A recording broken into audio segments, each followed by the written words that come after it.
celui de Jésus. Alléluia. Après 3 jours dans le tombeau, Alléluia. il a revu celui de Lazare. Alléluia. Après 4 jours dans le tombeau, Alléluia. il a revu celui de Sarah. Alléluia. En lui donnant un fils à deux. Alléluia. Je rappelle à Dieu. Alléluia. Rappelle à Dieu. Alléluia. Alléluia. Alléluia. Bien-aimé, chante Alléluia. Alléluia.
Célébration à Jésus.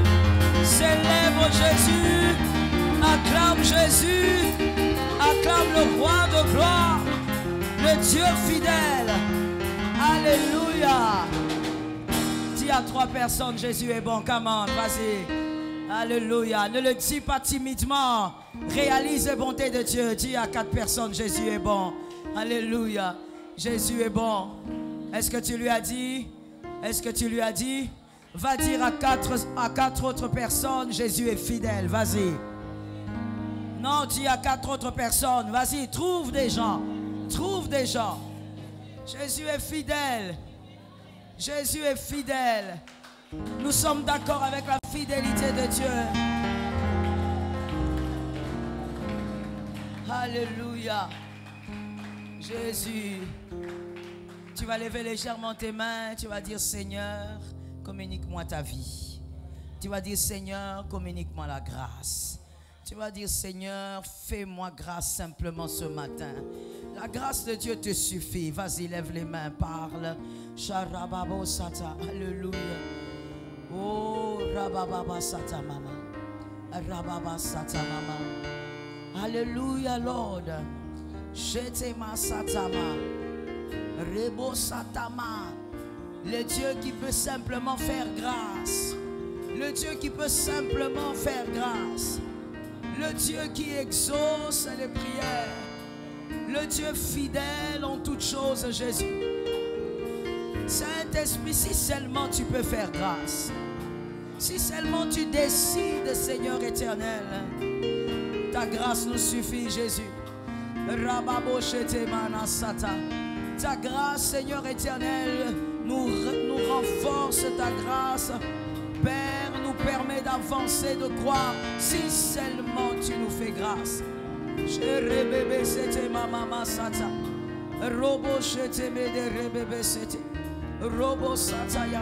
Alléluia, merci Seigneur. Tu vas prier avec le voisin le plus proche. Tu vas dire: Seigneur, s'il te plaît, fais grâce à mon frère. Fais grâce à ma soeur. Elle a besoin de toi. Elle a besoin de ta main. Tu ne sais pas par quoi il passe. Alors présente le cœur, la vie de ton frère entre les mains du Seigneur. Parlons au Seigneur Jésus. Oh Seigneur Jésus.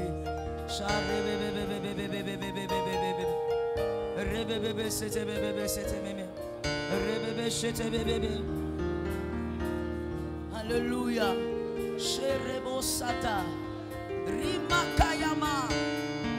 Fais grâce à mon frère Jésus. Fais simplement grâce à ma soeur. Que le diable ait honte dans sa vie encore une fois. Seigneur, souviens-toi de mon frère. Crée la confusion dans les camps du diable, Jésus. Crée la confusion dans les camps des démons. Le Dieu véritable, souviens-toi de lui. Tu es la main, Seigneur éternel, qui touche dans le monde invisible. Tu es la main qui touche le Dieu véritable, Saint-Esprit. Oh Saint-Esprit, merci Jésus. Merci Seigneur. Un autre frère a besoin de toi. Une autre sœur a besoin de toi. Va vers un autre, va vers une autre. Et dis au Seigneur Père, que le diable échoue dans sa vie. Que le diable ait honte dans sa vie. Parle, nous parlons au Seigneur. Parle chez des bébés, bébés, bébés. Jésus, le soutien véritable. Rebo Shatama Satama. Remeke Masata. Adonai est fidèle. Seigneur, souviens-toi de mon frère. Jésus, souviens-toi de ma soeur. Puissant d'Israël, merci pour la grâce que tu manifestes dans sa vie. Merci pour la grâce, Seigneur éternel, qui abonde dans sa vie. Tu es le Dieu qui confond les plans de l'ennemi, Jésus. Et tu as décidé ce matin de faire grâce à celui-ci. Je te fais confiance. Jésus, je te fais confiance. Jésus, je te fais confiance. Merci Seigneur de le faire pour lui. Je te fais confiance. Alléluia. Merci Seigneur. Tu vas prier pour la parole de ce matin. Que le Seigneur te parle. Notre Seigneur et notre Dieu est fidèle. Élève ta voix, parle au Seigneur. Jésus, merci Père de nous communiquer la vie. Merci Père de nous communiquer ta volonté. Merci de nous transformer par ta parole, car ta parole est la vie. Père, que cette parole nous ramène encore plus près de toi, que cette parole nous fortifie, que cette parole nous soutient, que cette parole nous relève et que cette parole, Seigneur, nous change, qu'elle nous change, qu'elle nous change. Merci pour la grâce, Père. C'est au nom de Jésus que nous avons ainsi prié. Amen. Que Dieu soit glorifié. Que Jésus soit glorifié. Que Jésus soit béni. Tu as commencé, tu peux continuer. Que Jésus soit béni. Tu es encore au début, tu peux continuer. Que Jésus soit béni. Gloire à Dieu. Gloire à celui qui règne éternellement. Gloire à celui qui est mort et ressuscité. Gloire à Jésus. Merci Seigneur. Tu peux t'asseoir sous l'onction. Que l'Éternel soit avec toi. Tu peux aussi dire la même phrase à ton voisin, à ta voisine. Que l'Éternel soit avec lui. Vous êtes bénis, vous êtes bénis, vous êtes bénis, vous êtes bénis, abondamment bénis. Ce qui me surprend, c'est que quand moi je suis en train de bénir, il y a quelqu'un qui touche le carnet pendant que moi je te bénis. Est-ce que tu connais la valeur des paroles? Je dis tu es béni, je dis tu es abondamment béni, que la grâce se déverse sur toi, qu'une bénédiction grave t'atteigne. Reçois-le au nom de Jésus. Nous parlons de la foi tous ces dimanches, toute cette semaine, la semaine passée, la semaine d'avant. Nous parlons de la foi. Et le sous-thème de ce matin, face à la tempête, garde la foi. Que Dieu bénisse les chantres. Que la révélation ne vous quitte pas. C'est vrai, même si les vents se déchaînent, même si le vent souffle très fort, tu n'as pas besoin de t'agiter. Tu n'as pas besoin de paniquer. Parce que Jésus est fidèle. Merci de prendre ton carnet et ta Bible.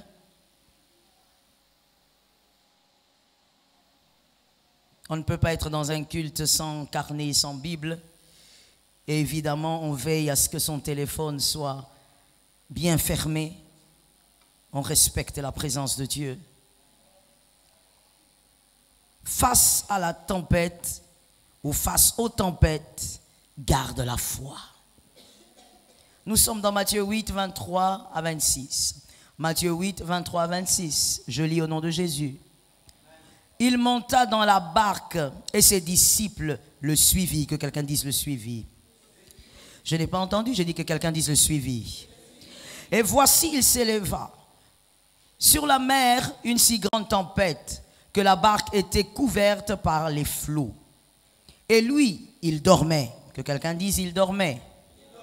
Les disciples s'étant approchés, le réveillèrent et dirent, Seigneur, sauve, nous périssons. Il leur dit, pourquoi avez-vous peur, gens de peu de foi? Je dis à quelqu'un que ce matin, ça ne soit pas ta phrase. Tu ne dois pas être un homme de peu de foi. Alors il se leva, menaça le vent et la mer. Jésus va menacer le vent et la mer. Ça tombe sur toi par la grâce de Dieu. Jésus va menacer sérieusement le vent et la mer. Il eut un grand silence. Que quelqu'un dise un grand silence. C'est ce que Christ est venu te dire ce matin. Le grand silence arrive. Mais avant que le grand silence n'arrive, il doit avoir les tempêtes. La mer doit s'agiter. La mer doit agiter ta barque et ta barque c'est ta vie. La mer doit agiter ta barque. Mais de toutes les manières, le silence arrivera. Regarde ce qui se passe et je te le dis pour que nous ne puissions pas tomber dans le même piège. Les disciples, la Bible dit, les disciples suivirent Jésus dans la barque. Volontairement, les disciples suivirent Jésus dans la barque. Jésus n'avait appelé personne. Ils l'ont suivi dans la barque. Comme toi et moi, nous avons décidé, nous avons choisi de suivre Jésus. Nous avons décidé de marcher avec Jésus et de vivre avec Jésus. Qui est d'accord avec ça? Jésus est ton Dieu, n'est-ce pas? Nous avons donc décidé de suivre Jésus. Ils ont suivi Jésus dans la barque. Et ils ont décidé de rester avec lui. Mais la Bible dit, à un moment donné, il eut peur. Pourquoi? Parce qu'il y avait la mer qui s'agitait, il y avait la tempête, il y avait une très grande agitation. Ils avaient peur que la barque se renverse. Et Jésus leur dit, homme de peu de foi, mais Jésus ne leur dit pas, faites taire la tempête. Jésus ne leur dit pas, pourquoi vous n'apaisez pas la mer? Jésus dit simplement, homme, que quelqu'un dise à son âme, ça doit changer ce matin. Donc Jésus est en train de faire des reproches, il ne fait pas des reproches sur ce qu'ils n'ont pas fait, il fait des reproches sur ce qu'ils ont manqué. Il fait des reproches sur le manque de foi.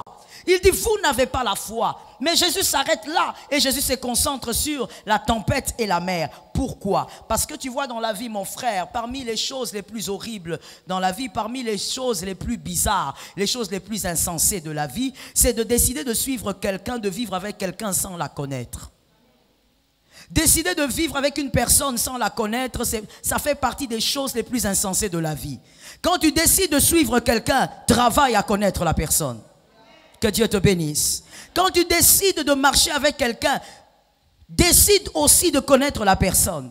Pourquoi Jésus a dit homme de peu de foi? Jésus voulait simplement dire, vous pensez que vous pouvez couler et moi dans la barque. Je ne vous demande pas d'apaiser la mer, je vous demande de me faire confiance. Que Dieu soit béni. Moi-même, cette prédication me bénit, elle me rassure déjà. Si je me parlais à moi-même, je pouvais même m'arrêter là.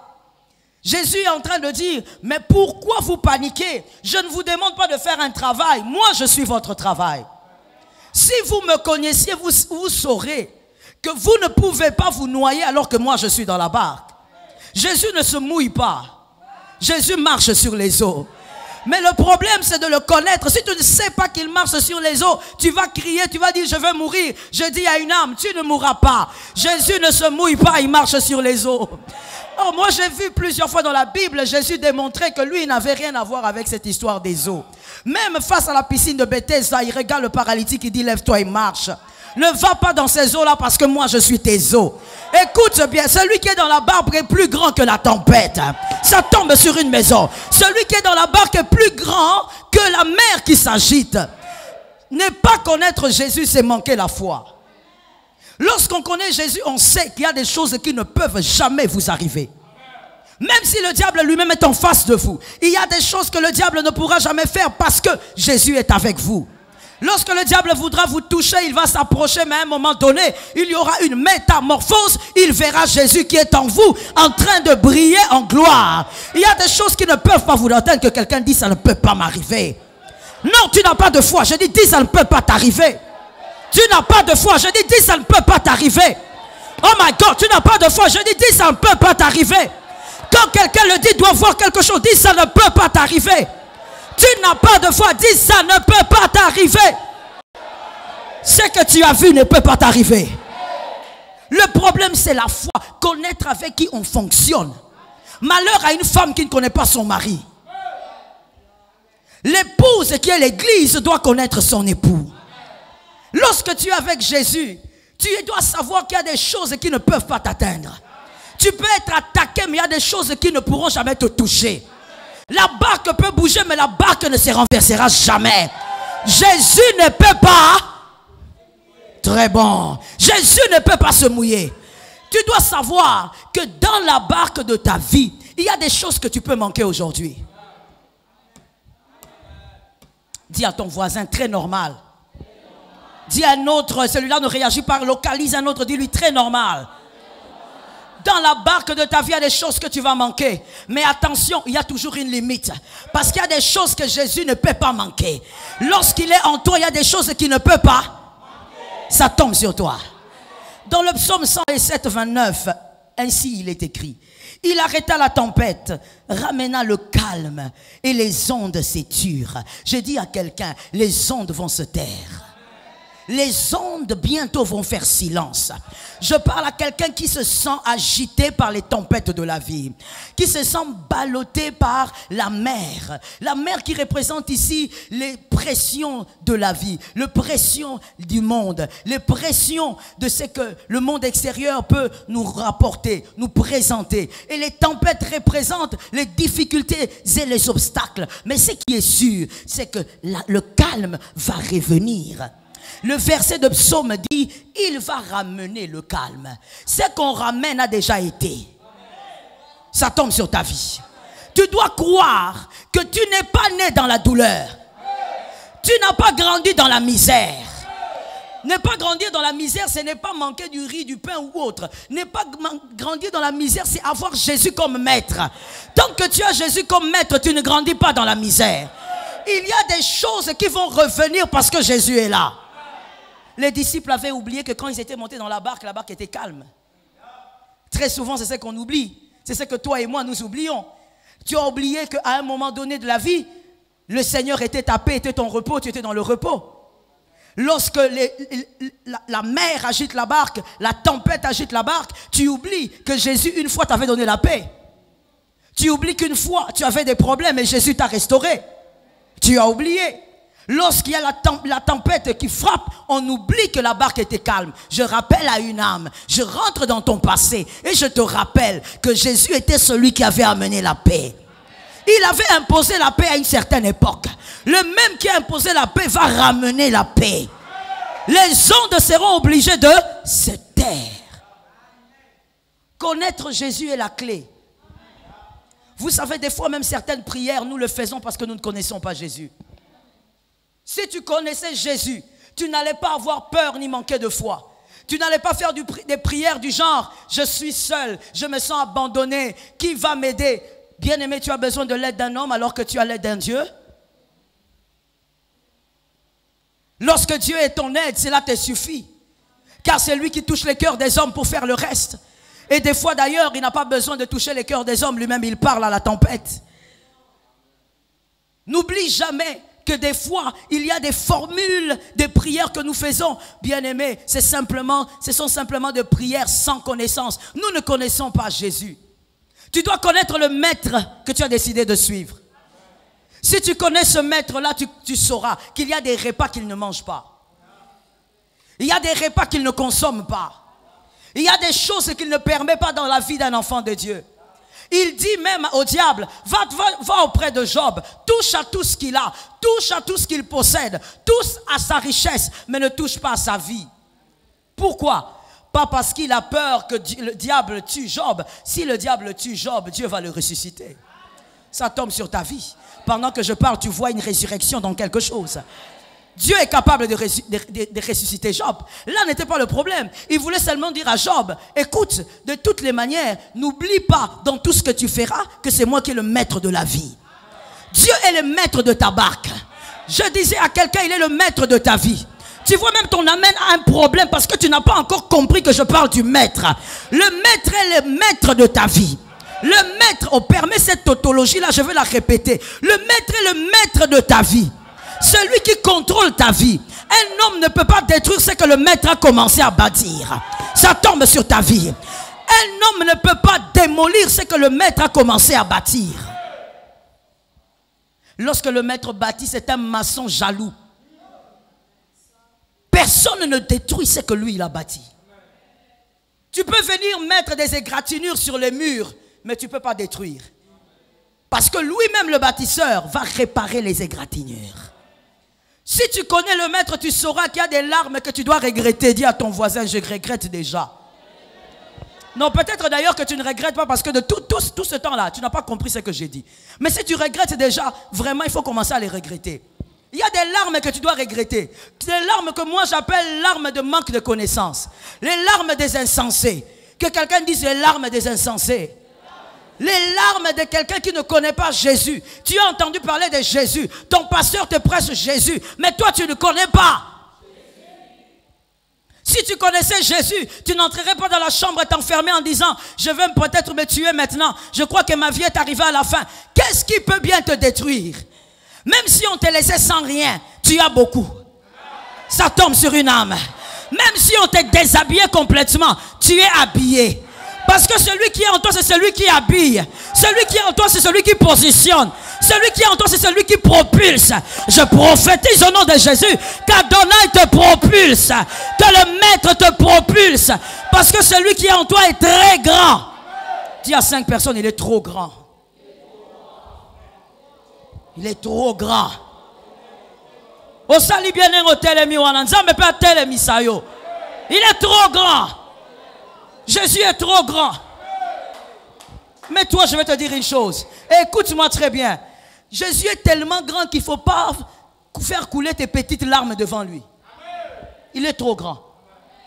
Des fois, quand tu pleures, Jésus regarde. Tu dis, regarde Seigneur, je manque ceci. Seigneur, tu vois comment on m'a humilié. Jésus regarde, il dit, oh mon Dieu, regarde-moi ce garçon. Ne sait-il pas qu'il est plus grand que toutes ces personnes qui l'humilient? Regarde-moi ce garçon. Écoute bien aimé, un enfant de Dieu, c'est celui qui connaît le maître, c'est-à-dire, il a une vision dans l'avenir, il n'est pas focalisé dans le présent.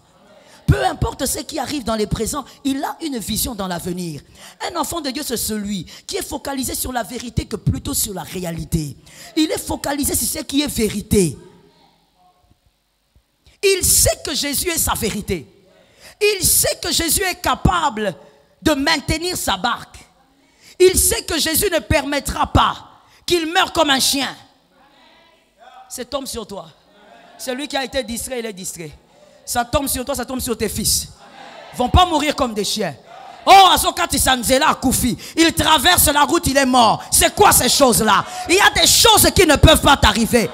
Est-ce que quelqu'un m'entend bien? Tu entreras dans l'avion, mais à cause de la présence de celui qui connaît Jésus, cet avion ne fera pas de crash. Parce que tu connais Jésus. Même quand ça s'agite, tu es calme. Tu connais les promesses. Laisse-moi te dire une chose. Si tu connais Jésus, tu sauras que Jésus ne ment pas.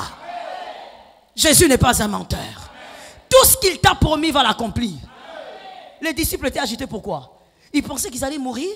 Et pourtant, Jésus n'était pas monté dans la barque pour mourir. Jésus était monté dans la barque pour aller de l'autre côté. Jésus n'est pas un menteur. Quand il monte dans ta barque, il va t'emmener de l'autre côté. Toutes les promesses que tu as reçues, je pose la question à une âme. Est-ce que toutes ces promesses se sont accomplies? Tu es en retard. Est-ce que ces promesses se sont accomplies? Tu es en retard. Est-ce que ces promesses se sont encore accomplies? Pas encore. Alors pourquoi tu penses que tu vas mourir? Pourquoi tu penses que cette souffrance va te détruire? Aucune souffrance ne te détruira. Le maître est dans la barque. Let me say something. D'ailleurs, quand le maître était en train de dormir, une manière de faire comprendre aux disciples, cette tempête n'est pas grave. Cette mer qui est agitée n'est pas grave. Il dort. Laisse-moi te dire ce matin, parce que c'est Christ qui est là en train de te parler. Laisse-moi te dire, la tempête là qui secoue ta vie, qui bouleverse même tes sommeils, tu n'arrives même pas à dormir la nuit. Regarde comment tu commences à compter les plafonds, tu commences à compter toutes les taches qu'il y a sur le mur. Parce que tu as perdu le sommeil, parce qu'il y a les tempêtes dans ta vie. Mais tu sais, Jésus est en train de te dire, ce n'est pas grave. C'est rien du tout. Par rapport à ce qui va arriver bientôt, il dit que c'est rien du tout. Voilà pourquoi il est reposé. Voilà pourquoi il est calme. Mais ne pas connaître le maître, c'est être agité alors qu'il est là. Ne pas connaître le maître, c'est dire au maître, donne-nous du pain, alors qu'il est capable de multiplier avec 5 pains. Ne pas connaître le maître, c'est un grand péché. Moi, je pense d'ailleurs que le plus grand péché est de ne pas connaître Jésus. C'est le plus grand des péchés. Ne pas connaître la personne de Jésus. Plusieurs fois, je pense, laisse-moi parler à la manière des hommes, je pense que plusieurs fois Jésus a pleuré parce que parmi nous, il y a des gens qui n'ont pas compris qui il était. Malgré l'œuvre de la croix, tu continues à croire, tu continues de croire que Jésus est le petit Jésus qui s'agite devant les tempêtes. Malgré qu'il t'a sauvé à la croix, tu continues de croire que le diable peut te détruire n'importe comment. Malgré qu'il t'a sauvé à la croix, tu continues de croire que ton enfant peut mourir avec une malaria. Malgré qu'il t'a sauvé à la croix, tu continues de paniquer devant les petites choses du monde. Lorsque tu manques un pantalon, tu t'agites. Lorsque tu manques une belle chemise, tu t'agites. Lorsque tu ne peux pas faire les choses comme tes amis, tes collègues, tu dis je suis en retard. Connais-tu Jésus? Connais-tu le Dieu de Joseph?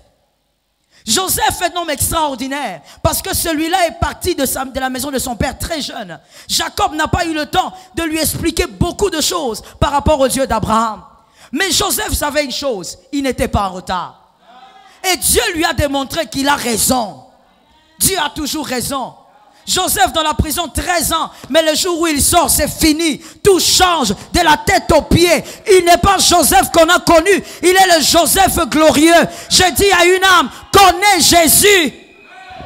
Regarde un voisin, dis-lui, connais Jésus. Tu te plains pour cette maladie, est-ce que toi tu connais Jésus? Si tu connaissais Jésus, tu ne serais pas en train de pleurer pour cette maladie. Pendant que tu es assis devant moi, tu penses même que tu vas mourir de cette maladie. Est-ce que tu connais Jésus? Est-ce que tu connais celui qui a levé les paralytiques? Tu connais celui qui a ouvert les yeux des aveugles? Est-ce que tu connais celui qui a pris la boue, qui a transformé la boue à un produit miraculeux pour la vue? Est-ce que tu connais Jésus? Jésus est celui qui dame au-dessus de toutes les maladies.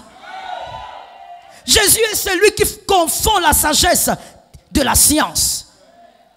Connais Jésus, tu ne vas plus pleurer. Que quelqu'un dise les larmes de honte. Que quelqu'un dise les larmes de honte ne sortiront plus. Un vaillant héros ne pleure pas comme ça. Attends le jour que je mourrai, tu vas pleurer. Ne pleure pas pour des choses comme ça. Ne pleure pas pour des choses basses. Non, je ne fais pas de l'avant. Qui t'a dit que tu n'avances pas? Quand on est dans une classe avec Jésus, on est assis sur le banc, on est en train d'avancer. On n'est pas en retard. Jésus, quand il est ton enseignant, Ramachatayabo, tu es en train d'avancer. Tu n'es pas en retard. Ne dis jamais que tu es en retard quand Jésus prend le temps de te façonner. Tu n'es pas en retard. Je chasse le diable de cet endroit. Je chasse le diable de tes pensées. Que le diable ne te dise jamais tu es en retard parce que tu n'as pas la voiture que ton collègue a. Tu es en retard parce que tu n'as pas la maison que ton ami a. Tu n'es pas ton ami. Toi, tu es un vaillant héros. Tu as ton parcours. L'Éternel est avec toi. Il te façonne. Tu n'es pas ton ami. Dans la barque, il y a Pierre, il y a Jean, il y a Luc. Tu n'es pas ton frère. Tu es toi. Rebochete. Que quelqu'un dise à son voisin, moi je suis moi. Non, c'est important de dire ça. Parce que quand tu le dis, tu entres dans un couloir de ta vie. Dis à ton voisin, moi je suis moi. Pierre est celui qui avait la clé. Jésus lui a remis la clé. Pierre s'est senti important. Oui, moi je suis le grand Pierre. J'ai la clé de l'église. Je suis le père de l'église. Ah, mais il y a un autre qui, lui, la mort n'a pas pu le toucher. Lui, il est allé jusqu'à l'île de Patmos. Pourquoi? Parce qu'on l'a pris. Il s'agit de l'apôtre Jean. On l'a mis dans l'huile chaude, il sort. Intact. Ce n'est pas un dessin animé, réalité. Il sort comme il était entré. Sans brûlure. On le prend, on veut le tuer, ça ne marche pas. Quel est cet homme-là?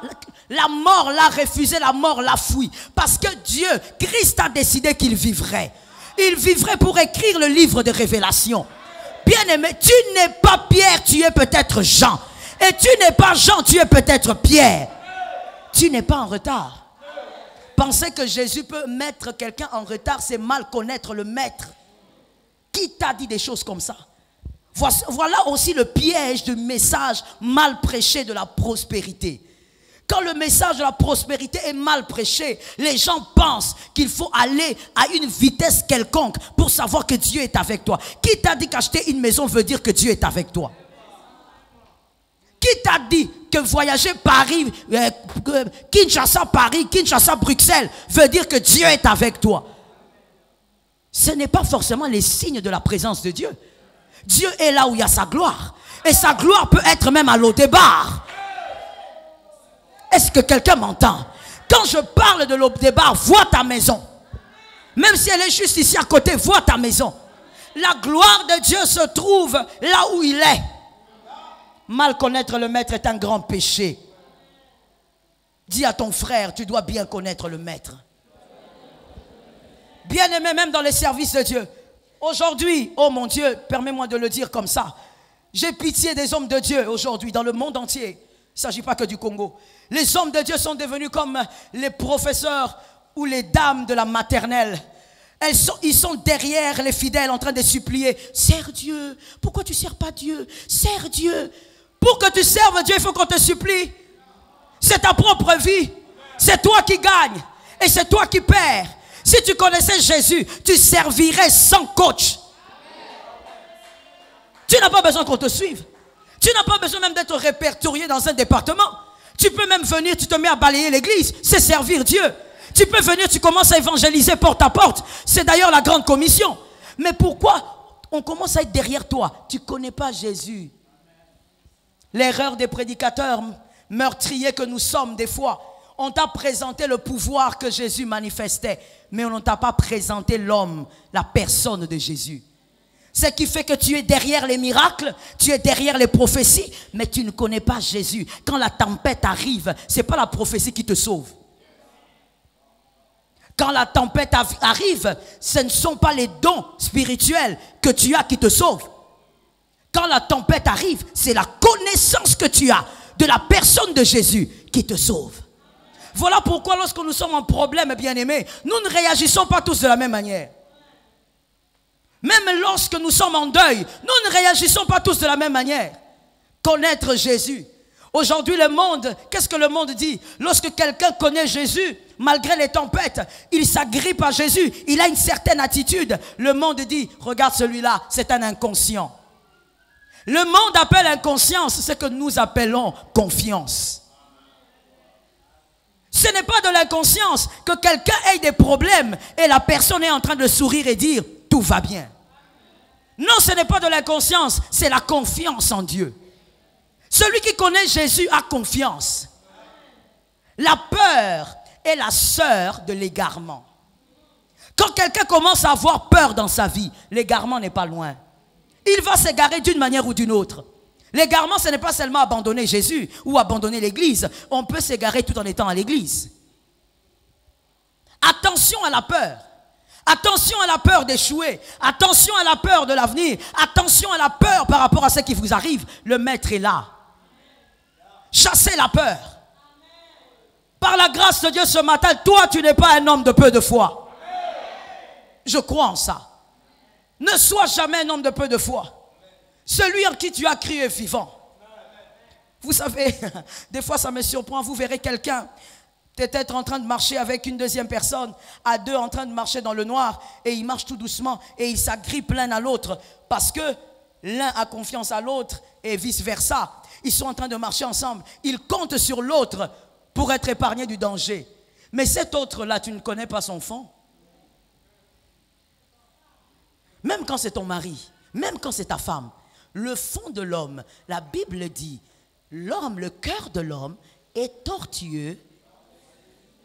J'étais en train de dire quelque part, laisse-moi te le dire, j'ouvre la parenthèse. Vous savez quand les gens aiment dire, moi je connais cet homme, moi je connais cette femme, non, moi je connais le pasteur Joël, non, moi je connais. Tu sais, la vérité c'est quoi? La vérité c'est que vous ne connaîtrez que ce que la personne veut que vous sachiez. Quand tu dis je connais Marie, je connais Jacques, tu connais ce qu'il a voulu que tu connaisses de lui. Ne t'en fais pas. Tu ne peux pas connaître un homme au-delà de ce qu'il veut te présenter. Donc en réalité, on doit arrêter de dire moi je connais tel. Tu ne connais pas. Tout ce que tu connais, c'est ce qu'il a voulu que tu connaisses. Mais le fond de la personne, il n'y a que Dieu qui le connaît. Donc comment tu peux faire confiance à un être humain que tu as rencontré il y a 10 ans? Et tu as confiance en lui, tu sais que bon, quand il y a un problème, lui sera là. Mais tu l'as rencontré il y a seulement 10 ans. Tu l'as rencontré il y a seulement 20 ans. Tu l'as rencontré il y a seulement 40 ans. Mais tu as tellement confiance. Mais tu as du mal à avoir confiance en celui qui te connaît avant même que tu ne sois formé dans le sein de ta mère.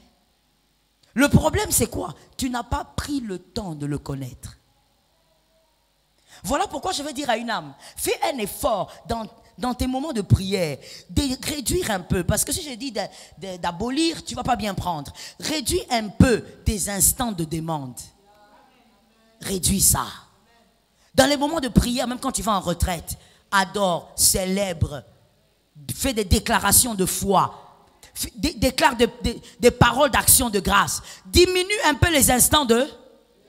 Parce que les instants de demande vous empêchent de voir la bonté de Dieu.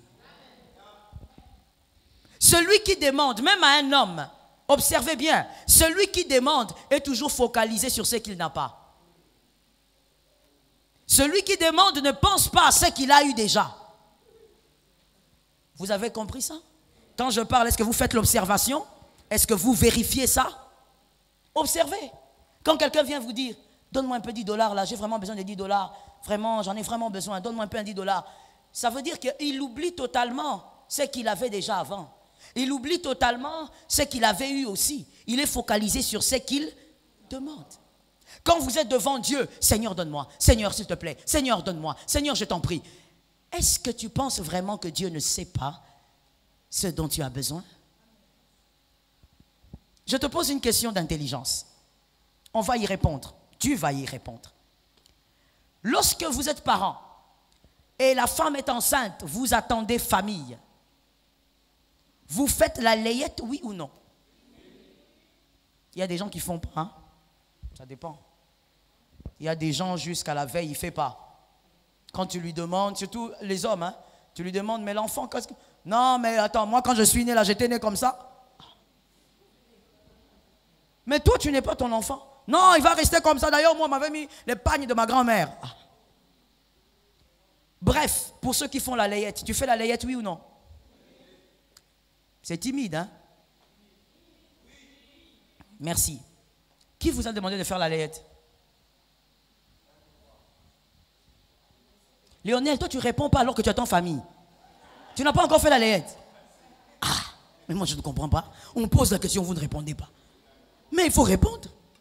Tu es même mieux placé toi comme tu es là. Hein? La femme, là, les ventres là, pointus. Qui vous a demandé de faire la layette? Est-ce que l'enfant vous a demandé? Quand vous allez acheter la robe rose là, est-ce que l'enfant vous a dit qu'il va aimer le rose? Qui est arrivé?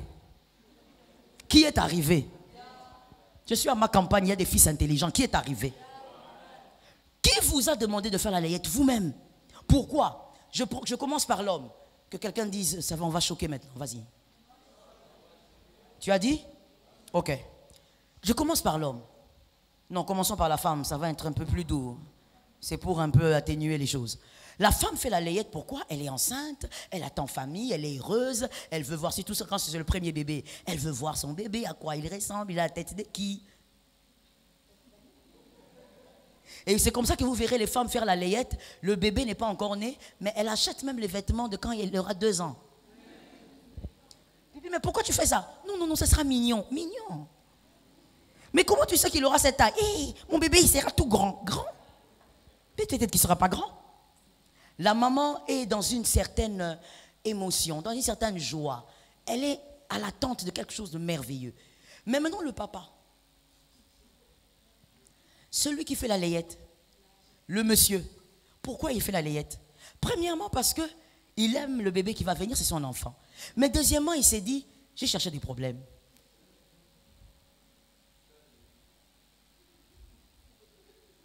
Comment tu me regardes comme ça? Deuxièmement, il s'est dit quoi? J'ai cherché des problèmes. J'ai intérêt de régler ces genres de problèmes. Il faut que je prenne mes responsabilités en main. Mais l'enfant ne vous a rien demandé. L'enfant ne vous a même pas dit s'il aimerait grandir nu. Et aujourd'hui, on parle de la liberté de l'enfant. Hein? L'enfant aussi a des droits maintenant. L'enfant ne vous a même pas dit s'il voudrait grandir nu, il veut être nudiste. Il veut se balader comme ça. L'enfant ne vous a pas dit qu'il allait aimer le bleu. Vous avez rempli sa valise avec des vêtements bleus, bleus, bleus. Non, c'est un garçon. Qui a dit que c'est un garçon dans le bleu? Achetez même le noir. C'est-à-dire, vous, en tant que parent, vous décidez sur ce que l'enfant doit avoir. Mais vous préparez tout avant même que l'enfant ne pointe sa petite tête. Mais vous êtes imparfait. Et mais vous le faites. Pourquoi vous pensez que Jésus, le maître, le grand maître, pourquoi penses-tu que si tu te tais, il ne connaît pas tes besoins? Pourquoi penses-tu que si tu adores seulement, sans demander, Jésus ne connaît pas tes besoins? Le maître connaît tes besoins, même les besoins que tu auras un jour avant ta mort. Le maître connaît tes besoins. Concentre-toi à connaître Jésus. Concentre-toi à aimer Jésus. Il y a un monsieur qui me disait, pasteur, je pense que je vais abandonner la fiancée avec qui j'ai commencé la relation. Je lui ai dit, tu vas l'abandonner, tu as fait combien de temps de fiançailles? Il m'a dit 3 ans. Je lui ai dit, oh, 3 ans. Les célibataires qui sont ici, que Dieu vous délivre. Pas vous délivre du célibat, hein, ce n'est pas un problème le célibat. Mais seulement ne faites pas 3-4 ans de fiançailles. C'est trop. J'ai dit c'est trop. Je croyais que quelqu'un avait reçu ça. Tu fais semblant mais tu en as besoin. Je dis c'est trop. Et je lui dis pourquoi tu veux la quitter? Il me dit non, non, non, maman, j'ai jamais vu une femme comme ça. Depuis que moi je connais cette fille ne me demande jamais est-ce que je vais bien? Est-ce que j'ai besoin de quelque chose? Comment s'est passé le travail? Dès que je l'ai au téléphone, tu sais qu'il me manque le fond de teint? Est-ce que tu sais que j'ai plus de chaussures? Est-ce que tu sais que j'ai un problème de cinglé? 3 ans de demande. Intensif. Sans cesse.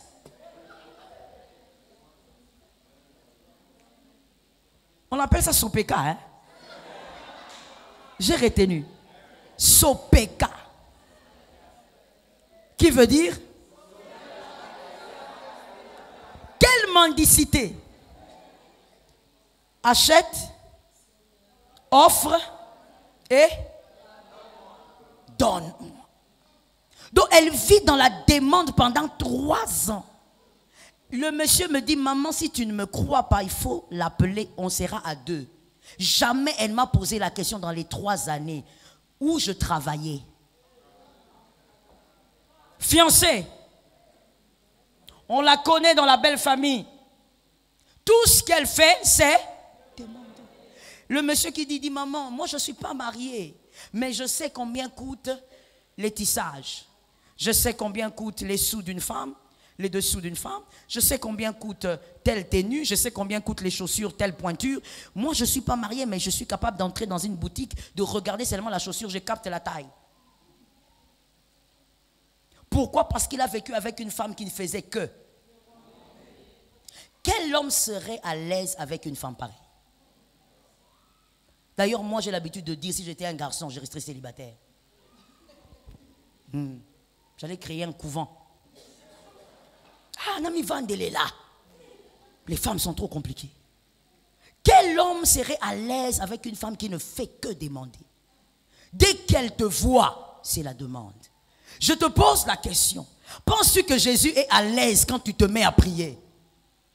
Ou quand tu veux te mettre seulement à genoux, Jésus commence à regretter? Parce que tu es prophète. Toi, dès le matin, dès que tu te réveilles, tu mets ton pied seulement sur le sol. Jésus, tu sais bien que j'ai besoin de transport. Souviens-toi de moi. Quand tu es à l'arrêt, Seigneur, envoie-moi un bon chauffeur, pas un chauffeur comme ça, drogué. Quand tu es au travail, Seigneur, change un peu mon boss, ce boss me fatigue. Quand tu reviens le soir, Seigneur, pourquoi tu ne m'as pas donné ce contrat? Je comptais sur toi. Finalement, quand tu te réveilles, il se pose la question, pourquoi tu es là? Alors, c'est à toi que je m'adresse. Tu demandes tellement parce qu'en fait, tu ne le connais pas. Tu penses que Jésus a besoin d'entendre tes plaintes, tes doléances, comme s'il ne connaissait pas tes doléances. Qu'est-ce que Jésus ne sait pas sur toi? Qu'est-ce que Jésus ne maîtrise pas? Savoir, c'est peu. Jésus maîtrise tout de toi. Même la manière dont maintenant ton cerveau fonctionne à l'instant, Jésus maîtrise ça. Ton rythme sanguin, Jésus maîtrise ça. Pourquoi tu penses que c'est un Dieu devant qui on doit toujours demander au lieu de le connaître? Connais Dieu, tu vas avoir l'attitude normale devant les tempêtes. Est-ce que quelqu'un m'entend? Vous savez, des fois, il y a, je ne sais pas, moi, je suis pasteur et je me limite là. Je ne suis pas médecin, je ne suis pas avocate. Je ne sais pas comment ça se passe ailleurs pour les autres professions. Mais la pastorale est un travail tellement stressant. Tellement stressant au point où c'est des fois écœurant quand on voit des gens critiquer au lieu de prier pour les hommes de Dieu. C'est tellement stressant. Tu verras une personne venir devant toi, te dire, j'ai un problème. Je dis, ok, quel est ton problème? Mon problème est que, après le que, ce sont les larmes. La personne pleure pendant 30 minutes. Et quand elle a terminé, elle parle pendant 1 heure. Et quand elle a fini, tu dis, bon, tu sais, maintenant je vais te parler. Elle regarde, elle dit, tout ce que tu me dis ne me fait rien. Tu parles pendant 30 minutes encore, tu ouvres les versets. Tu parles, tu encourages, tu deviens même coach. Après ça, la personne te dit, je sens toujours la tristesse. Le problème, c'est quoi? Elle ne connaît pas Jésus. Vous ne pouvez pas consoler une personne, en fait, surtout un chrétien, vous ne pouvez pas le consoler s'il ne connaît pas Jésus. C'est connaître Jésus qui va permettre que même la compréhension de la parole de Dieu pendant les moments de tempête soit fluide. C'est connaître Jésus. Mais au lieu de connaître Jésus, tu te focalises sur ce que tu n'as pas. Je dis à un enfant de Dieu ici, c'est peut-être difficile à réaliser, mais c'est ça la vérité.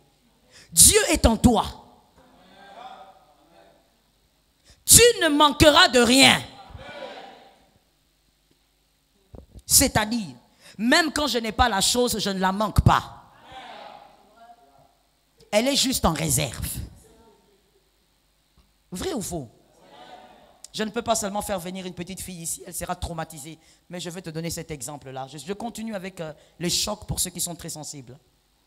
Lorsque vous avez une fille de 5 ans, 6 ans, 7 ans, est-ce que cette fille a des seins? Mais est-ce que ces seins se trouvent en elle? C'est à ça que tu ressembles. Tu pleures, alors que ce que tu cherches est en toi, c'est une question de temps. Dis à quelqu'un, ce n'est pas normal. Ce n'est pas normal. Est-ce que quelqu'un entend bien? C'est comme un homme qui a 10 ans, vous disons un petit garçon qui a 10 ans, qui pleure. Je veux avoir d'enfants, je veux avoir d'enfants, je veux avoir d'enfants. Tu ne peux pas avoir d'enfants. Tu ne peux pas.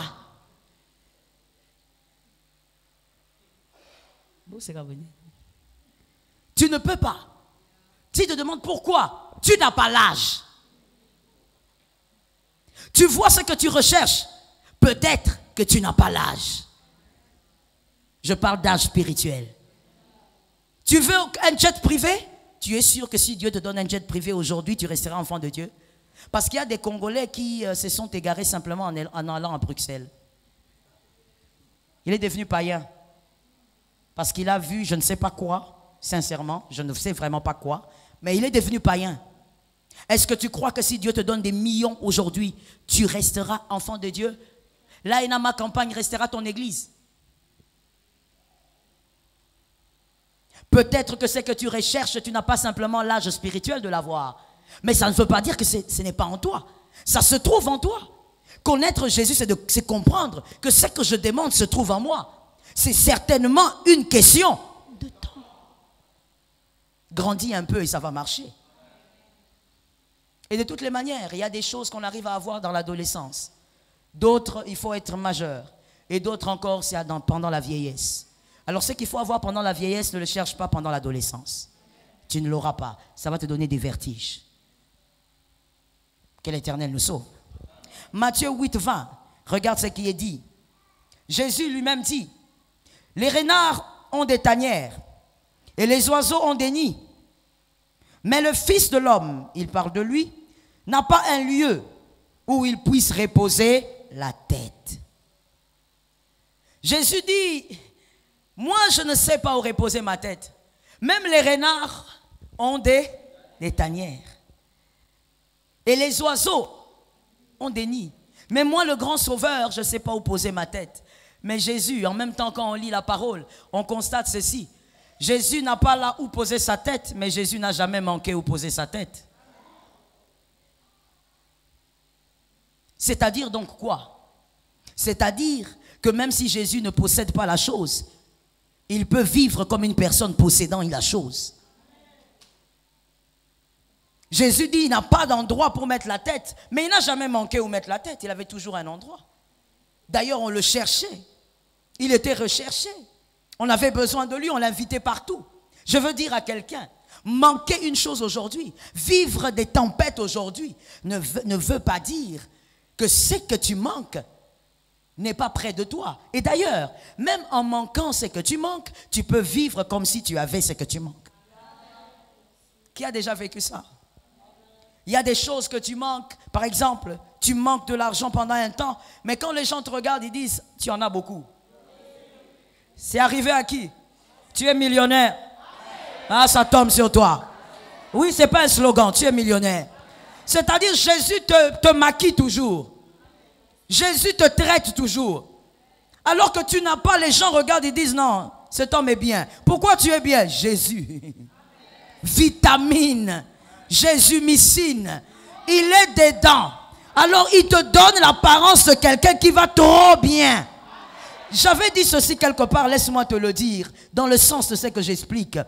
La femme qui avait perdu son enfant, elle est allée, l'enfant est décédé, elle a mis l'enfant dans la chambre, elle est sortie. Elle va dire à son mari, je sors. Son mari lui dit, mais où tu vas? Ce n'est pas nouvelle lune, ce n'est pas une fête extraordinaire. Pourquoi tu sors? Elle dit à son mari, tout. J'ai posé la question. Comment ça se fait qu'un mari qui vit avec sa femme depuis des années ne sait pas voir, même par l'expression faciale, que sa femme va mal? Parce que sa femme avait un cadavre dans la chambre. Et ce cadavre, c'était son seul fils. Comment l'homme n'a pas pu détecter que ma femme a un problème? Les hommes mariés, quand votre femme a mal, vous ne le savez pas? Même si elle ne vous le dit pas, vous ne le savez pas? Si. Parce que vous vivez avec elle. Mais comment cet homme, sa femme est en face de lui. Et la femme lui dit, tout va bien. Alors que l'enfant est décédé. Et qu'est-ce qui se passe? La femme part et l'homme n'a rien compris. Est-ce que quelqu'un m'entend bien? Donc c'est-à-dire en d'autres termes, même lorsque ça va très mal, mais quand tu as Jésus, il te donne l'apparence de celui qui va trop bien. Et cette apparence-là marche. Pourquoi? Parce que quand lui, il est là, tout va bien. Il y a certaines personnes à qui Dieu refuse de donner des voitures. Je n'ai pas dit une voiture, j'ai dit des voitures. Pourquoi? Parce que s'il t'en donne, tu vas faire des accidents en catastrophe. Alors il gère d'abord ton âge spirituel. Un peu plus de maturité. Que quand tu auras des voitures, que tu ne sois pas comme un gamin de 12 ans, mais que tu sois un peu plus mature et que tu comprennes le sens de tout ce que tu auras. Il faut connaître Jésus. Quand on connaît Jésus, les tempêtes arrivent, on a le langage. Le langage de foi. Je vais te dire une chose. Quand les tempêtes arrivent, la mer bouscule votre vie. Votre foi ne va pas arrêter la mer. Votre foi va vous permettre de vivre comme Jésus le veut pendant que la mer agite la barque. Vous vivrez comme Dieu le veut. C'est comme ça que quand il y a les choses difficiles, les gens se disent, certainement, c'est fini pour vous. Mais les gens ne comprennent pas. Plus ça ne marche pas chez vous, plus il y a d'autres choses qui s'ouvrent dans votre vie. Parce que Dieu vous soumet à quelque chose. Vous devez vivre comme lui le désire. Parce que généralement, on pense qu'avoir la foi, c'est-à-dire on va arrêter le vent. Non, pas toujours. La tempête peut continuer à frapper. Vous pouvez continuer à sentir la pression de la vie, la pression du manque. Mais Dieu vous met dans des conditions où vous vivez comme si vous aviez tout. Mais pour vivre de cette manière, il faut la foi. Il faut un peu aller, comme je le disais dimanche passé, il faut aller un peu au-delà de ton humanité. Tu dois croire. Croire en qui? En celui que tu ne vois pas. Est-ce que quelqu'un m'entend? Et puis d'ailleurs, quand moi je te regarde, je me dis, je n'ai même pas besoin de voir Christ apparaître ici. Quand je te regarde, je vois déjà le miracle. Regarde comment Dieu t'a gardé jusqu'ici. Regarde en quoi tu es passé. Regarde ce que tu as vécu. Ces derniers temps, je ne fais que recevoir des messages de mort. Tel est mort là-bas, tel est mort par-ci. Telle femme est allée accoucher, elle est morte. Mais tu vois, toi, tu vas accoucher, tu vas sortir avec ton enfant. C'est pas un miracle ça. C'est pas la main de Dieu. C'est pas Christ, c'est Christ. Connaître Dieu te permet d'être calme dans la barque. Je dis à un voisin, sois calme. Je dis à un autre qui est derrière, sois calme. Je dis à celui qui est là au fond, je dis sois calme.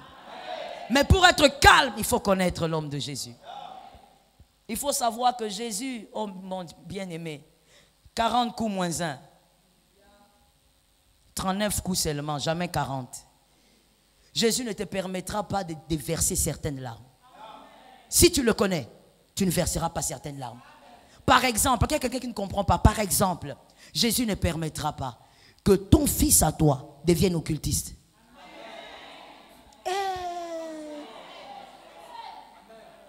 Mon Dieu, on m'a changé de personne ce matin. Je suis à ma campagne. Ah bon? Je disais, certaines larmes ne couleront pas. Que ta fille a accouché et que ta fille meure. Non. Jamais. Le maître est dans la barque. Je dis à quelqu'un, le maître, il y a certaines larmes qui ne couleront pas. Certaines choses ne pourront pas t'arriver. Tu vas apprendre ces choses au loin, mais toi, ça n'entrera pas chez toi. Non, que ton fils est entré chez un marabout. Oh! Mon Dieu! Je parle à un fils d'alliance. Ça ne doit pas arriver. Même s'il est emballé par les amis, Même s'il arrive, d'ailleurs, je vais le dire bien, j'allais dire que s'il arrive devant, il va partir. Non. S'il arrive là à la porte, le marabout va mourir. Ça tombe sur celui qui a cru, ma soeur, c'est gratuit. Il y a quelqu'un qui a un retard. Il y a des choses qui ne doivent pas arriver. Tu as un Dieu. Mais n'est-ce pas qu'il est écrit?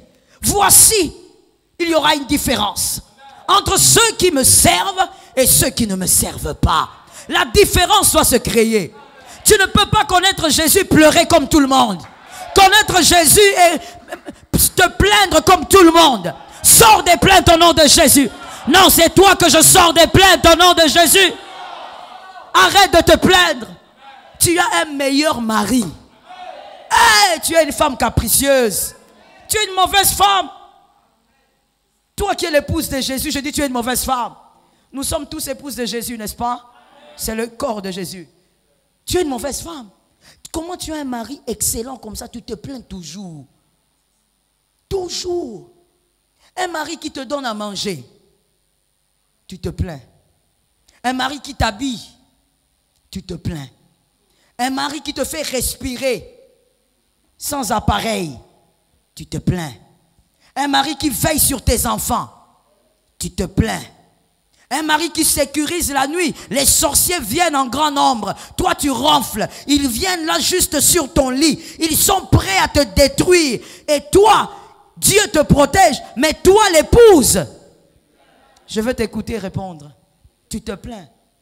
Les démons, l'esprit impur, les succubes, les incubes, communément appelé le mari de nuit, il va visiter ta fille la nuit alors qu'elle n'a que 10 ans, elle n'a que 5 ans, la fille est endormie, le mari de nuit vient, mais Jésus vient directement, il protège ta fille, mais toi le matin, quelle épouse, tu te plains de tout, tu te plains même de ta forme, tu te plains de tes cheveux, tu te plains de tout. Manquer une chose ne doit pas te faire oublier tout ce qu'il a fait. J'aimerais que l'assemblée dise Amen 3 fois. Manquer une chose, et même si tu manquais plusieurs choses, ne doit pas te faire oublier ce qu'il a déjà fait.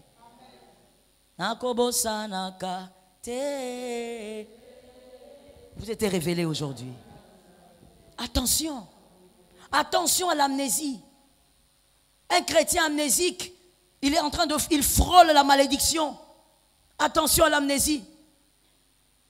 Tu es une mauvaise épouse, tu te plains pour tout. Et dis-moi, quand est-ce que tu vas l'acclamer pour ce qu'il a déjà fait? Ce qu'il a déjà fait est plus grand que ce que tu attends. Il t'a gardé en vie jusqu'ici, c'est déjà trop grand. Tu allais mourir dans les seins de ta mère. Tu allais mourir en grandissant. Oh God. Tu allais mourir de plusieurs manières. Mais le Dieu d'Israël a veillé sur toi. Connais le maître, tu ne vas plus être plaintive. Connais le maître, on ne te poussera pas à adorer. Dès qu'on va dire adorons, tu vas adorer sans t'arrêter. Tu le connais. Tu sais ce qu'il vaut. Oh Jésus, j'ai l'impression d'entendre Jésus dire, a-t-il oublié ce que j'ai fait? Pourquoi il se comporte comme si je n'avais jamais rien fait? Tu as oublié déjà? Tu n'es pas encore entré dans le monde des millionnaires, mais tu as déjà oublié ce que Jésus a fait. Non, quand on se rappelle de ce que Jésus a fait, des fois, on va se mettre à genoux pour demander. Dès que tu te rappelles, tu dis, ah, Seigneur, sois glorifié. Tu es un grand Dieu. Tu es un Dieu redoutable. Quand tu connais Jésus, tu es dans le repos. Dis à ton frère, tu es dans le repos. Tu dois laisser la tempête, tu dois laisser la mer s'exprimer. Pourquoi? Parce que dans la vie du chrétien, chaque chose doit s'exprimer. Et doit s'exprimer en son temps. Si les tempêtes ne s'expriment pas, tu ne connaîtras pas la valeur du calme et du silence. La tempête doit parler. Avant que Jésus ne parle, la tempête doit parler. La mer doit parler. La maladie doit parler. Chaque chose doit parler. Sinon, il y a des choses qui vont dire, c'est Dieu qui nous a empêchés de nous exprimer. Voilà pourquoi celui-là craint Dieu. Si moi, la maladie, je viens dans sa vie, il n'aura plus la force de craindre Dieu. Jésus doit démontrer à toutes ces choses, à toutes ces entités, que malgré tout, tu resteras avec lui. Que Dieu soit béni. Malgré tout, tu resteras avec lui. Vous savez, dans le mariage, je pense, à mon avis, et même à la lecture de la parole, il n'y a pas un plus beau cadeau qu'un homme, qu'une femme peut offrir à son conjoint qui soit plus grand que la fidélité. Une femme fidèle, c'est tout. Les restes peuvent venir. Un homme fidèle, c'est tout. Les restes peuvent venir. Mais si vous avez un homme qui vous bourre pour les femmes, parce que je sais que les femmes aiment bien les biens matériels, vous aimez un homme qui vous donne tout, maison, voiture et tout ce que vous voulez, qui vous donne argent de poche, 3 000 $ par mois, mais cet homme qui n'est jamais avec vous, cet homme qui exprime son amour dehors, et vous restez avec les biens, je ne pense pas que vous supporterez cela. Et pareillement pour l'homme. Vous ne supporterez pas une femme qui exprime son amour ailleurs. Le plus grand cadeau qu'un mari, qu'une femme peut donner à son conjoint, à sa conjointe, c'est la fidélité. Le plus grand cadeau que Jésus attend de toi, ce ne sont pas tes offrandes. Ce ne sont pas tes dîmes. C'est ta fidélité envers lui. Il veut te voir être fidèle quand la tempête frappe. Quel genre de langage tu as quand tu n'as pas d'argent? Comment tu te comportes? Combien de fois tu vas à l'église? Combien de fois tu entres en prière juste pour toi et Dieu? Comment tu te comportes? Quel est ton langage? Lorsqu'on est un fils d'alliance, on ne doit pas être courbé. C'est comme ça que Jésus a dit aux hommes, aujourd'hui c'est le jour du sabbat, mais cette femme doit se relever. Il dit, relève-toi, la femme était bossue, elle se relève. Et les hommes disent, pourquoi? C'est le jour du sabbat. Il dit, c'est aussi une fille. Jésus te le dit ce matin. Tu es aussi un fils d'Abraham. Tu ne dois pas vivre courbé. Tu dois avoir la foi. Garde l'assurance. Même quand ça va mal, crois qu'il est là. Même quand personne ne peut te comprendre, crois qu'il est là. D'ailleurs, laisse-moi te dire une chose. Il y a certaines choses qui doivent se passer entre toi et le maître. Certaines souffrances, ça doit se passer entre toi. Que les hommes ne sachent pas. Pourquoi? Parce que quand Dieu va t'honorer, ça sera entre toi et lui. Est-ce que quelqu'un m'entend? Ça sera entre toi et lui. Oh, je dis à une âme, quand les tempêtes frappent, reste calme et accroche-toi à Jésus. Ne permets pas par ton attitude que les païens disent, regardez ces chrétiens, les mendiants. Regardez ces chrétiens, ils sont incapables de rester en paix. Regardez comment ils manquent la paix. Ne permets pas aux chrétiens de calomnier ton Jésus. Oh, je pensais que quelqu'un avait son Jésus. Non, c'était juste une pensée. Ne permets pas à quelqu'un de calomnier ton Jésus. Ne fais pas comme les mariés. Tu n'as pas dit amen, hein? Pourquoi ne fais pas comme les mariés? Les mariés vont se battre devant vous. Ils se battent, ils se lancent des chaussures. Des fois même, l'homme va dire, plus jamais, je regrette de t'avoir connu. Toi aussi, je regrette de t'avoir rencontré dans les taxis noirs là. Je ne veux plus jamais te voir. Ils se battent. Et vous, quand vous les voyez, vous dites, c'est fini. Les mariages ici, caput, fini. Aujourd'hui, en tout cas, désolé. Il faut déjà appeler les familles, c'est fini. Frère, là, l'homme, il est en train de partir avec des pinceaux sur la tête. Parce que la femme lui a lancé des trucs. Il va avec... Oh God. Il va avec une chemise déchirée d'un côté. Il part avec une seule manche. Si je te vois, toi, si je te vois. Pantalon comme une dongi. Pourquoi? Parce qu'ils se sont battus, parce qu'ils ont eu des problèmes. Ne t'en fais pas, ne dis pas c'est fini. Ils se sont battus à 12 heures. Repasse là-bas à 16 heures. 16 heures seulement. Déjà, tu vas voir les deux qui se battaient, qui ne se supportaient pas, seront dans la même salle. Au salon. Et là, l'autre avec le keyboard. Le plus fort aura le keyboard. Hein?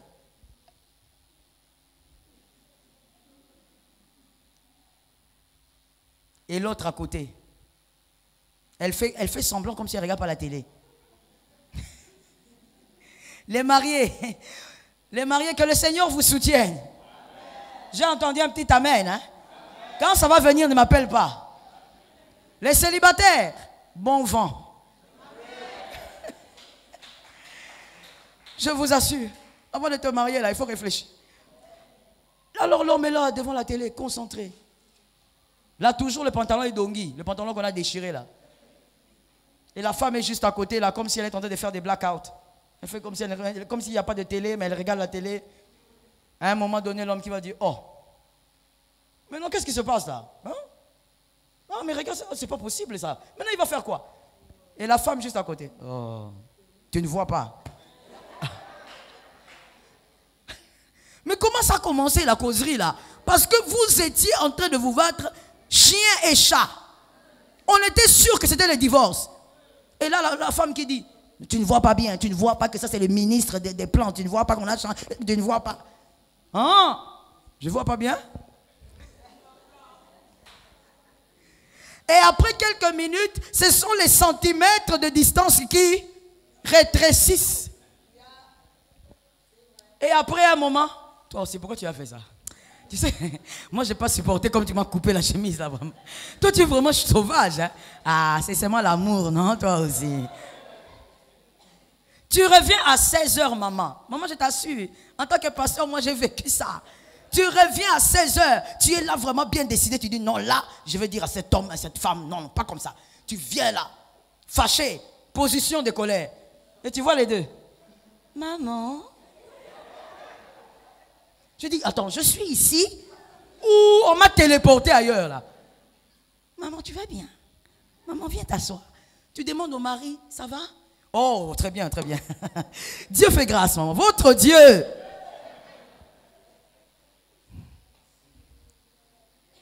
Tu regardes, tu dis, bon, est-ce qu'il y a un problème? En fait, tu étais venu pour résoudre un problème. Mais tu dis, est-ce qu'il y a un problème? Bon, et il se regarde, hein. Chérie, il y a un problème? Non. Il n'y a pas de problème. Maman, on a déjà arrangé. Ah, maman, toi aussi. Carburant gaspillé. Les mariés sont des aventuriers. Conclusion, hein, que moi j'ai eue. Les mariés sont des aventuriers. Alors tu vois, il ne faut pas rendre le mariage qui est entre toi et Jésus. Il ne faut pas rendre ce mariage comme ça. Parce que même quand ça va très mal, ce que tu ressens et ce que tu ne peux pas expliquer, garde ça entre toi et lui. Ne laisse pas les païens critiquer parce que bientôt, les païens vont constater que Jésus va te relever. Ne va pas chez un païen dire, je ne comprends plus, c'est vrai que je prie, mais finalement, je commence à me poser des questions. Ne dis jamais ça. Parce que quand Jésus va te relever, le païen va te poser la question. C'est le même Jésus que tu as critiqué. C'est le même Jésus que tu as abandonné. Il te dira même, frère, tu avais arrêté d'aller au bar. Tu es rentré au bar comme nous. Mais comment ce Jésus-là aujourd'hui te fait du bien? Garde ton Jésus. Garde ton Jésus. Pendant les moments troubles, rappelle-toi qu'il est celui qui ramène la paix. Laisse-moi terminer en disant, quand les tempêtes de la trahison, arriveront, c'est pour que tu saches que Jésus est le seul qui demeure fidèle. Que Dieu bénisse celui qui a entendu. C'est pour que tu saches qu'il est le seul qui demeure fidèle. Il doit exprimer sa fidélité, mais comment il va le faire? Il faut qu'il te montre le cœur de l'homme. Même l'homme sur qui tu comptais doit un peu te gratter. Pas te blesser, mais juste te gratter. Pour que tu saches que Jésus est fidèle. Et sa fidélité n'est pas comparable. Est-ce que quelqu'un entend bien? Voilà pourquoi la Bible dit, malheur à celui qui s'appuie sur l'homme. Bien-aimé, lorsque tu t'appuies sur les hommes, Dieu t'apprendra que les hommes abandonnent. Tu verras que même la personne qui t'avait juré fidélité, au fait, ça ne sera pas lui. Ça sera Dieu. Dieu va aller toucher ce cœur-là. Parce que Dieu doit t'apprendre qu'il n'y a que lui qui est fidèle. Il n'y a que lui que tu dois regarder comme le fidèle. Que l'Éternel nous sauve. Oh Lord. Quand les tempêtes de la maladie arrivent, c'est pour que tu saches qu'il y a un Dieu qui guérit. Il y a un Dieu qui est au-dessus de la maladie.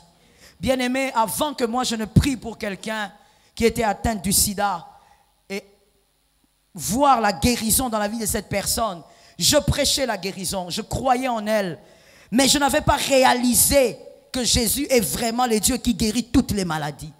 Jusqu'à ce que je prie pour une personne atteinte du sida et qui guérit, avec plusieurs examens à tester. Jusqu'à ce que je prie, ça, par la grâce de Dieu, il y a plusieurs personnes. Je prie pour les personnes atteintes du cancer et que ces personnes soient guéries.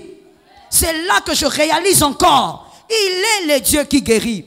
Si la maladie ne frappe pas dans la maison, tu ne sauras pas qu'il est Jéhovah Rapha. Des fois, il faut laisser la tempête arriver. Quand la tempête frappe, ça ne veut pas dire que tu n'es plus enfant de Dieu. Au contraire, tu es enfant de Dieu. Que le Dieu d'Israël soit béni. Je dis à quelqu'un et je t'interpelle encore. Quoi qu'il arrive après ce culte, quoi qu'il arrive en ce fin de mois de septembre, quoi qu'il arrive les mois qui arrivent, ne pense jamais que tu es un raté. Ne le confesse pas. Ne le laisse même pas monter dans ton esprit. Même pas pour une minute. Pourquoi? Le diable t'a déjà raté. Si le diable t'a raté, c'est que tu ne peux pas être un raté. Le diable t'a déjà. Tu es enfant de Dieu. Tu es un élu. Dans un sacerdoce royal. Tu fais partie d'un peuple choisi. Je croyais que je parlais à un élu. Je m'adresse à toi. On va essayer quelque chose, regarde. Si tu entends ton nom, j'aimerais que tu répondes. Hein? Restons un peu silencieux. Junior, pourquoi vous n'avez pas répondu? Ce n'est pas votre nom. Il est le seul à avoir répondu parce qu'il se reconnaît dans ce qu'on a dit. Tu es un peuple choisi. C'est parce que tu te reconnais que tu as dit Amen. Tu es un homme mis à part. Le diable ne peut plus te détruire. Et c'est même sa plus grande tristesse. Il sait qu'avec toi là c'est fini. Mais toi tu penses que tu es près de lui. Tu n'es pas près de lui. Il t'a déjà raté. L'histoire est déjà terminée. Focalisé sur la croix, en train d'aller au ciel. Oh, j'ai béni une âme. Il ne pourra plus te détruire. Cette page est déjà tournée. Tu ne seras plus impudique. Tu ne seras plus voleur. Tu ne seras plus un bandit. La page est déjà. J'aimerais entendre que les gens disent la page est tournée. Non, j'aimerais entendre dire la page est tournée. Tu ne seras plus un voleur. Un escroc, c'est passé. La page est déjà. Le diable t'a raté. Le diable devait te localiser dans le temps là. Aujourd'hui là, la page est fermée. Il y a des choses que tu ne feras plus. Alors ta vie ne peut pas rater. Le plan de Dieu est solide.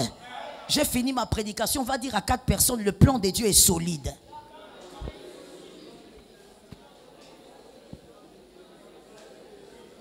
Solide. Est-ce que tu lui as dit? Est-ce que tu lui as dit? Regarde-moi un peu mon frère. Laurent, viens. Viens. Il y a des gens, regardez comment vous faites. Le plan de Dieu est solide. Donc tu vois ça là, tu fais avec fatigue. Le plan de Dieu est solide. Donc même quand on te regarde, on se dit là, le plan de Dieu est foutu. Tu n'exprimes même pas, tu n'exprimes pas vraiment la foi. Est-ce que tu crois même en ce que tu dis? Est-ce que tu sais que même la mort ne peut pas arrêter le plan de Dieu? Voilà pourquoi je dis à un orphelin, tu n'es pas fini. Le plan de Dieu, même la mort n'arrête pas le plan de Dieu. Si la mort ne peut pas arrêter le plan de Dieu, rien n'arrêtera le plan de Dieu. Dis à ton frère, le plan de Dieu est très solide. Ah, c'est solide. C'est solide. C'est très solide. C'est très solide. C'est très solide. Écoute-moi. Écoute-moi bien. Va dire à 5 personnes. Ça marchera certainement. Okoye bisaibe orosimba. Yebisa yango.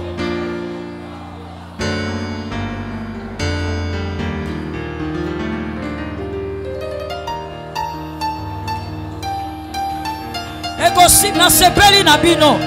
Lobongo lisusu. Ekosima. Ah, Jésus. Jésus. Jésus. Zamalola. Ça va marcher. Le plan de Dieu est très solide.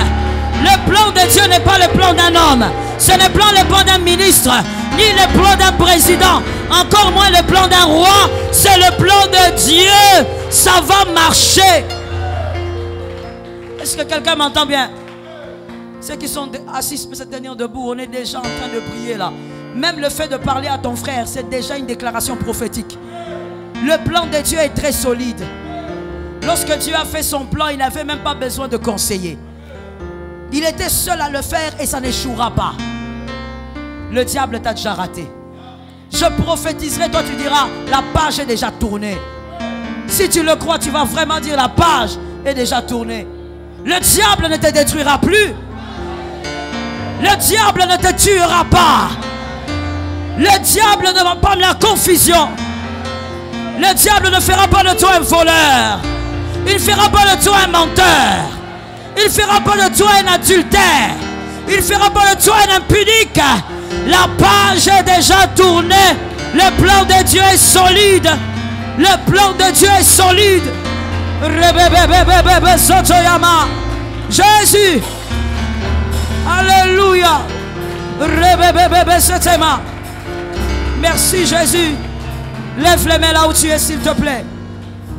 Avant de prophétiser sur nos vies, nous allons d'abord adorer Jésus. Il mérite d'être adoré. Alléluia. Dieu trace un chemin. Que l'assemblée le dise. Il n'y a pas dit. Alléluia. Il agit dans le silence. Il trace un chemin. Il sera. Alléluia, Jesus. Dis-le avec foi, certainement. Il agit, il trace un, il trace un. Zambako Sala, on y va.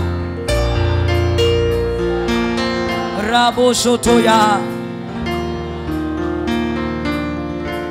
Jésus.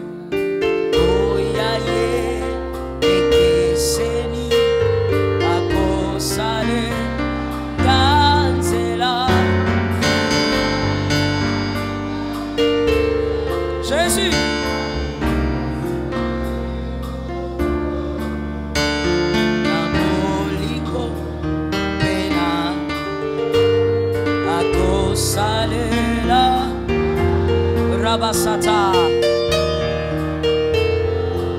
Une dernière fois, Dieu trace un chemin. Vois, pense à ta vie. Pense au Dieu qui t'a sauvé plusieurs fois. Dans le silence, il trace un chemin pour moi. Il sera mon guide, me gardera. Jésus n'abandonne pas. Certainement, il agira. Il trace un chemin. Il trace un chemin. Adore Jésus. Adore Jésus. Oh Jésus. Le Dieu fidèle, le Dieu incomparable. Le Dieu incomparable, le salut des âmes. L'amour de ma vie. Tu es au-dessus de tout ce qui existe. Tu es au-dessus de tout ce que je connais. Au-dessus de tout ce que je ne connais pas. Tu es au-dessus. Admirable conseiller. Le Dieu véritable. Celui qui tient mon parcours. Qui n'abandonne pas. Tu m'as dit un jour. La femme qui allait, peut-elle abandonner l'enfant qu'elle allait? Et tu m'as dit, même lorsqu'elle abandonnera, moi je ne t'abandonnerai jamais. Et tu as tenu promesse, Seigneur. Tu ne m'as jamais abandonné. Tu ne m'as jamais mis à côté. Tu m'as toujours gardé très près de toi. J'ai senti plusieurs fois ton amour, ta présence dans les moments les plus difficiles de ma vie. Je t'ai senti près de moi. J'ai senti tes compassions. Jésus, tu es l'amour de mon cœur.